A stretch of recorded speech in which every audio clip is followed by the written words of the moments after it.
એટલે તો part number 2 છે આપણો ચેપ્ટર નંબર 5 નું બરાબર કે વરસાદના પાણીનો સંચયની વાત કરવાના છે આપણે બરાબર. તો જોઈએ કે જરૂરિયાત શું છે. પહેલા તો પાણી એ મનુષ્યની કુદરતી તરફથી મળેલી અમૂલ્ય ભેટ છે બરાબર. અને આજ દિન સુધી મનુષ્ય પાણીનું મહત્વ સમસ્યા વિના તેનો બેફામ રીતે ઉપયોગ કરે છે અને બગાડે પણ છે બરાબર.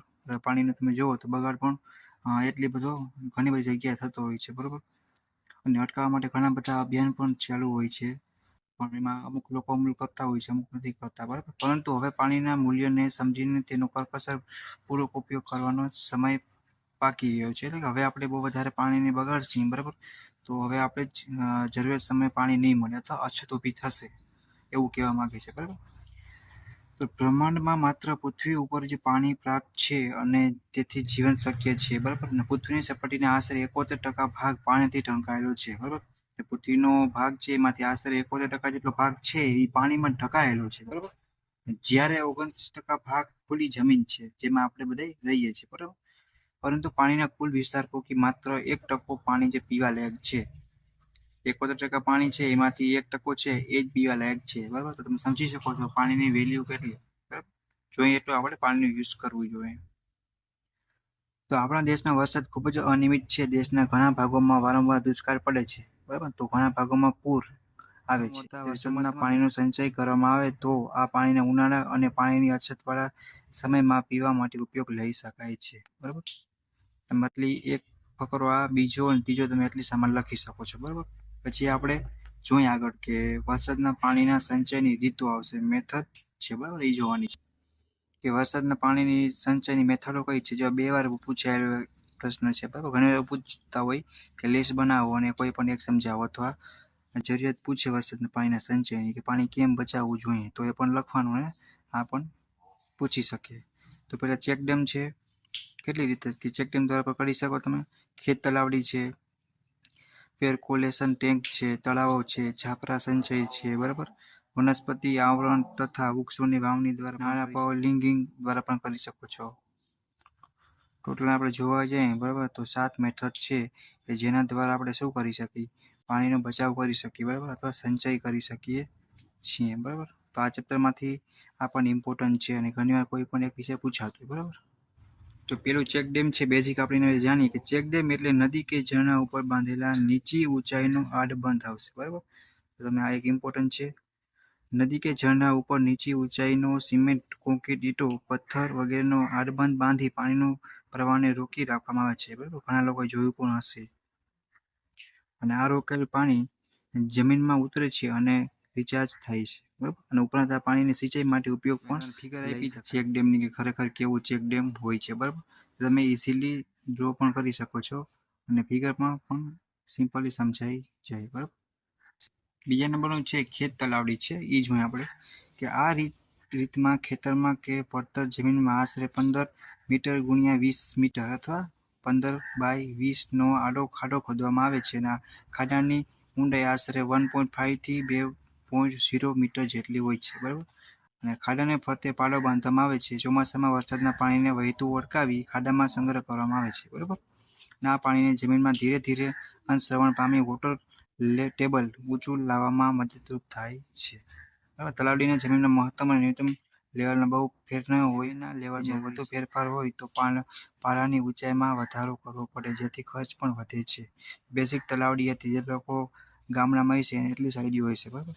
પછી આપણે જોવા જઈએ બરાબર કે પરકોલેશન ટેન્કની વાત કરવાની. જે જગ્યાએ જમીન પથરાળ હોય, જેની પાણી સંગ્રહ કરવાની ક્ષમતા ખૂબ જ ઓછી હોય તેવી જગ્યાએ આ રીતે ઉપયોગ કરી શકાય છે.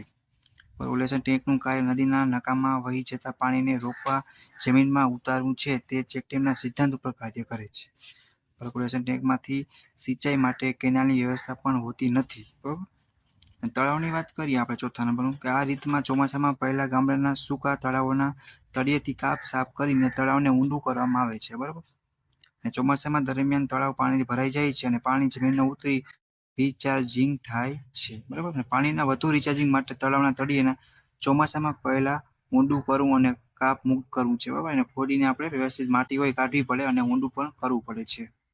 5મા નંબરનું છે બરાબર. એ શું છે છાપરા સંચય દ્વારા.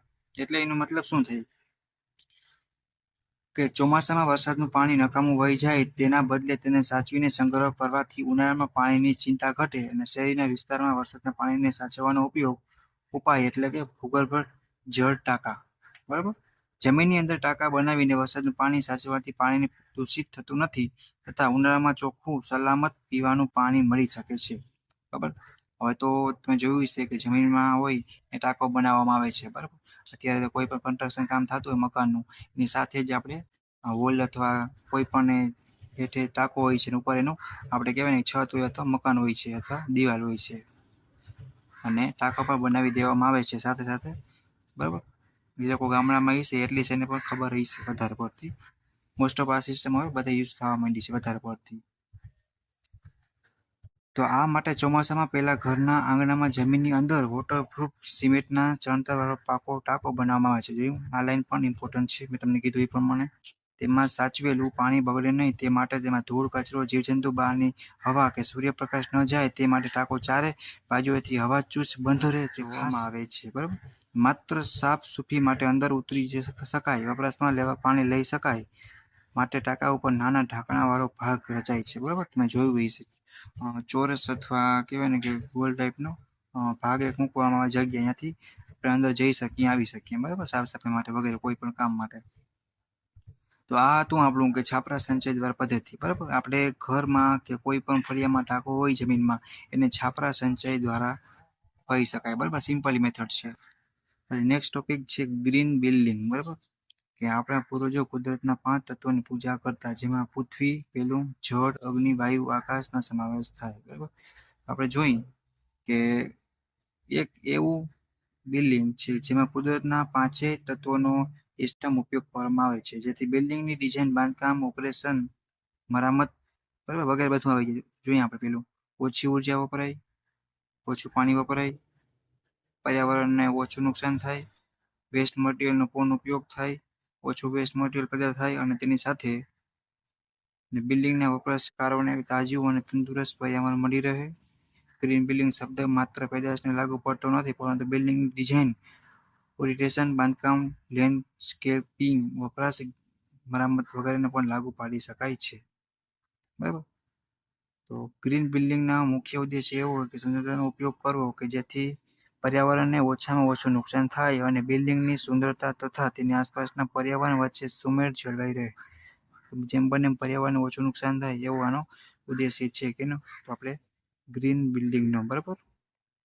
કે પર્યાવરણને બને એટલું આપણે કાળજી રાખવી કે કોઈ પણ રીતે નુકસાન ન થાય એન્વાયરમેન્ટને. ગ્રીન બિલ્ડિંગ એ પર્યાવરણીય સમૂળતા જાળવવા માટે ઇજનેરો એટલે કે એન્જિનિયરિંગ જે તમે ભણો છો અત્યારે હાલમાં એ અને આર્કિટેક્ચરોને એક ઉમદા પ્રયાસનું ખર્ચ સામાન્ય બિલ્ડિંગ કરતાં ઓછું વધારે થાય છે. બરાબર. ક્યારે 15% હોય ક્યારે 20% હોય માઇનસ પ્લસ થતું હોય છે પરંતુ ગ્રીન બિલ્ડિંગમાં ઉર્જા અને પાણીનો વપરાશ ઓછો થાય છે જેથી વધારાનો ખર્ચ 3 કે 5 વર્ષમાં વસૂલ થઈ જાય છે. રેડી. તો ભારતમાં આવેલ ગ્રીન બિલ્ડિંગો કઈ જોઈએ આપણે એ પણ જોઈ લઈએ સાથે. બરાબર. તમારે કોઈ પણ યાદ રહીએ એ તમારે શોર્ટમાં પણ નામ યાદ લખી શકો છો. બરાબર. એટલે એવું નથી કે તમને આખી આખું કેમ છે ગ્રીન સેન્ટર છે. બરાબર. તો તમારે 2 કે 3 છે નામ તમારે યાદ રાખી દેવાના. બરાબર. શોર્ટમાં તો જ્યારે ક્વેશ્ચન પૂછાય ત્યારે તમે તમારી રીતે વચ્ચે લખી પણ શકો છો. રેડી. તો આપણે ગ્રીન બિલ્ડિંગના ઉદ્દેશ્ય જોવાના છે ગોલ્સ. બરાબર. કે જો પર્યાવરણના 5 ઉદ્દેશ તત્વો પૃથ્વી જળ અગ્નિ વાયુ અને આકાશનો એકદમ ઉપયોગ કરો પેલા. બરાબર. અને બિલ્ડિંગની ડિઝાઇન બાંધકામ વપરાશ મરામતમાં ઉર્જાનો ઓછામાં ઓછો ઉપયોગ કરો બને એટલું ઓછામાં ઓછો યુઝ કરો પાણીનો ઉપયોગ ઘટાડવો અને પર્યાવરણને થતું નુકસાન ઓછું કરવું. બરાબર. આ પણ એનો ઉદ્દેશ્ય છે.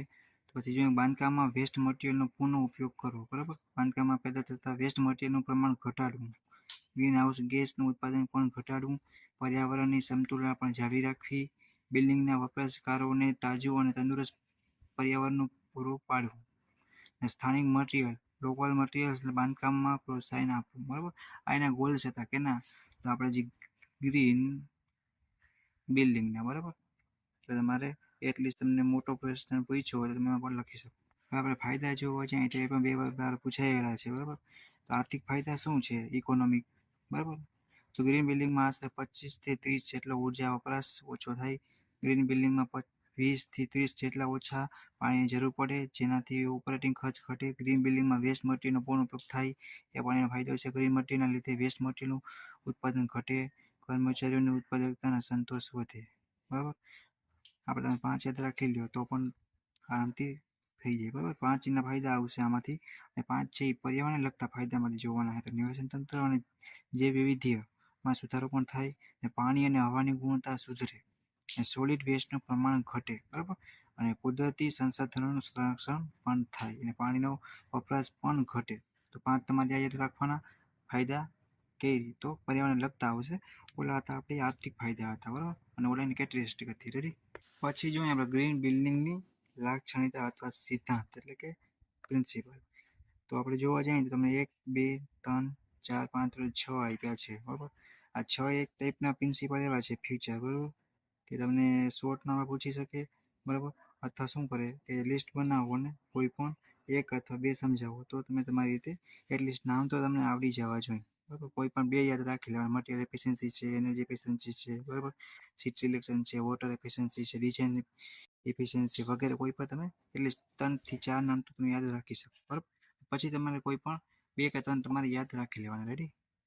હવે નેક્સ્ટ ટોપિક છે આપણો આવશે કેન્ડલ ટુ કેન્ડલ કોન્સેપ્ટ. બરાબર, આ પણ એટલું જ એમપી છે. એકવાર રીડ કરેલો હોય તો કે એક્ઝામમાં પૂછાય તો કેન્ડલ ટુ કેન્ડલ પારણાથી પારણું એ ટકાઉ બિઝનેસની એવી રણનીતિ છે કે જે કુદરતના પુનઃ ઉત્પાદન સાયકલની નકલ કરે, જેમાં વેસ્ટનો પૂર્ણ ઉપયોગ થાય. અને કુદરતમાં જ્યારે કોઈ ઝાડ સુકાઈ જાય કે પ્રાણી મરી જાય ત્યારે વેસ્ટનું વિઘટન થઈ તેમાંથી પોષક તત્વ બને છે, જે બીજી પ્રક્રિયા માટે ઉપયોગી બને. અને કેન્ડલ ટુ કેન્ડલ અભિગમનો આ ગોલ છે કે પ્રક્રિયા લિનિયર રેખીય ને બદલે સાયક્લિક બનવી જોઈએ. અને કેન્ડલ ટુ ગ્રે ખબર વસ્તુ નકામી થઈ જાય પછી તેનો બીજી પ્રક્રિયામાં પુનઃ ઉપયોગ થતો નથી. તેનો મુખ્ય હેતુ વેસ્ટમાં ઘટાડો કરવાનો છે. બરાબર, જ્યારે કેન્ડલ ટુ કેન્ડલ અભિગમનો વેસ્ટની બીજી નવી ઉપયોગ કરવાનો છે, જે વેસ્ટ પેદા થતો જ નથી. રેડી? તો કઈ છે આપણે જોઈ લઈએ. તો ફૂડ વેસ્ટ એ બીજી કોઈ પ્રક્રિયા માટે પોષક તત્વ છે. રિન્યુએબલ એનર્જી માટે સોલર ઉર્જાનો મહત્તમ ઉપયોગ કરવો. પ્રજાતિઓના વિવિધ સંસ્કૃતિ અને નવીનીકરણનો આનંદ લેવો. 3 છે. બરાબર, એટલે તમને નામ તમને યાદ રહેવા જોઈએ. સિદ્ધાંત છે અભિગમ કેના? તો કેન્ડલ ટુ કેન્ડલ કોન્સેપ્ટના. રેડી? એટલે તમારે આ પણ એટલું એમબી છે ને એટલું યાદ રાખી લેવાનું. બરાબર, તો એની આકૃતિ પણ આપી છે. બરાબર, તો તમે એ પણ ડ્રો કરી શકો જ્યારે આ પ્રશ્ન પૂછાય ત્યારે. બરાબર, એનાથી તમારે સારા માર્ક્સ કવર થઈ જાય. પછી આપણે ફાયદા જોવાના છે. બરાબર, ખર્ચ ઘટે. કંપનીઓ ચીજોનો પૂર્ણ ઉપયોગ કરીને ખર્ચ ઘટાડી શકે છે. C2C સર્ટિફિકેટના લીધે ચીજોનું પર્યાવરણ અને સામાજિક દ્રષ્ટિએ મહત્વ વધે છે. ગ્રીન હાઉસ વાયુઓનું ઉત્સર્જન ઘટે. સામાજિક ધ્યેય પ્રત્યે પ્રતિબદ્ધતા અને પારદર્શકતા વધે છે. બરાબર, અને રિન્યુએબલ એનર્જી સ્ત્રોતનો વધુ ઉપયોગ થવાથી માનવીય સ્વાસ્થ્ય સુધરે. કુદરતી સંસાધનોનું સંરક્ષણ થાય.